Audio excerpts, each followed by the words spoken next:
BBC World News, your daily briefing on business and economics from the world's financial centres. From New Broadcasting House in London, World Business Report.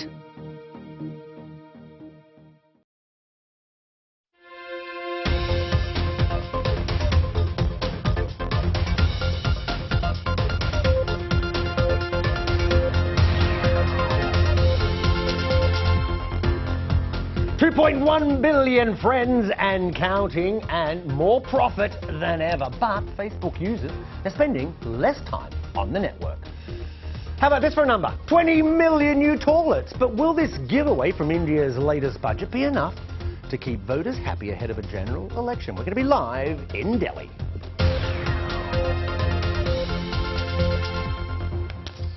Hey, hello everybody, I'm Aaron Hazelhurst. Welcome to the program. Just a quick one, as always, 8 minutes. You give me 8 minutes of your time and I'll try to give you a fascinating little snapshot of all the latest in the world of business and money. We are going to start with Facebook, of course, the world's biggest social network, and it's getting even bigger with another massive jump in the amount of money it's making.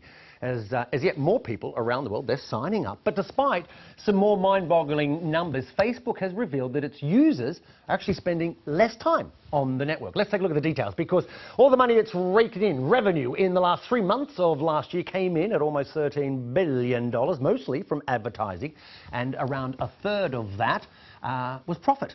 Thanks very much. Now, this represents some huge growth again. It's up 47% on the same period last year. Facebook now has 2.13 billion users who log in at least once a month. That is up 14% in a year. It's well over, you break it down, it's well over a quarter of the world's 7.5 billion population. But Facebook's massive reach has also increased scrutiny, with concerns about its effects on users' mental health and on democracy, with its role in spreading, well, so-called fake news. At the start of the year, we reported about it. Chief Executive Mark Zuckerberg said the company is changing its algorithms to shift the focus of its news feed back towards friends and family. But now he's warned investors that it's already making people spend less time on Facebook, a total of 50 million fewer hours per day. Big numbers, big numbers. Priya Dada is Director of Social Media at MC&C, which is a media agency, and joins us. Great to have you with us. You know, let's start with this. All the controversy, right? There's been a lot last year, and it's ongoing, but about the fake news. You've got politicians, academics, even former executives lining up to tell Facebook what's wrong with it. It hasn't seemed so far to dent it. No, it hasn't, and I think for advertisers it really is a great driver of ROI and really drives business outcomes throughout the purchase funnel. And I think despite the controversy, the gains that it gets from it outweighs what's been happening. I know Mark Zuckerberg addressed some of the issues and said they're looking to AI, particularly for countering things like fake news and to look at the content that's on the channel. So there are measures that are coming more and more into place, and I think the changes with the newsfeed particularly are to look at how things have impacted on people's well-being too. Sorry, just for the dummies, ROI? Oh, so return on investment. Thank you. Okay, great stuff. Will it make a difference? You mentioned the advertisers. Will it make a difference to the advertisers that people are spending less time, or for the advertisers they're going, 2.13 billion people, that's more than 4 billion eyeballs, we'll take that. They're just happy with the number. So it is a huge number, so the impact will be smaller. The impact that it will have is because there's less opportunities to reach people. We may see the prices of advertising or the cost of it increase slightly.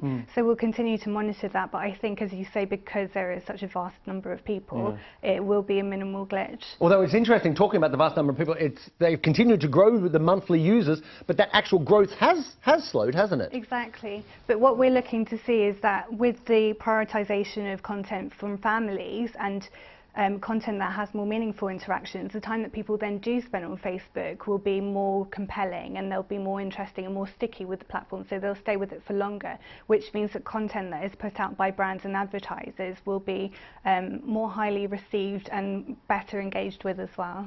Is it a case where, if we go back to why people are using it less, is it simply because they're removing these sort of viral videos and things? Yeah, that's it. So in response to, you know, the challenges around well-being, Mark Zuckerberg has said that he wants to prioritise posts from family and friends and deprioritise content for businesses, but especially that's consumed passively, because it's that which has a negative impact on users. So if people are just scrolling and watching a video or reading articles but not necessarily engaging with it, that's what is damaging, and that's where we can see the changes are being made. Specifically with organic content, so content that brands put out that aren't supported with advertising, but that may roll out into advertising. Yeah, and just very, very, very quickly, the young'uns, we hear sometimes young'uns, they're not really attracted to Facebook anymore, they're going off to things like which is still Facebook though, isn't it? But they're going to things like Instagram. Yeah, that's right, they are. But if we look at earnings, then the Instagram placement does open up a huge opportunity. I think there are about 2 million advertisers are active on Instagram and about 6 million on Facebook. Instagram's got I think it's about 800 million monthly active users at the moment, so there is huge potential for growth on Instagram. So as part of the Facebook ecosystem, we expect that the earnings will still remain They're strong. still going to do very well, aren't they? Yeah. See, that wasn't very difficult, was it? No. Did you enjoy it? Yeah. First time on telly! First time on telly! We popped a cherry right here. Good on you. Thanks very much, Priya Dutta. We much appreciate your time. Okay, let's go to the Indian capital now, New Delhi, of course, where the Finance Minister is presenting this year's budget. Arun Jaitley is certainly under pressure to keep voters happy in the run-up to the general election. He's even announced there's going to be, 20 million new toilets in rural areas, but there's also concerns about the long-term state of the government's finances.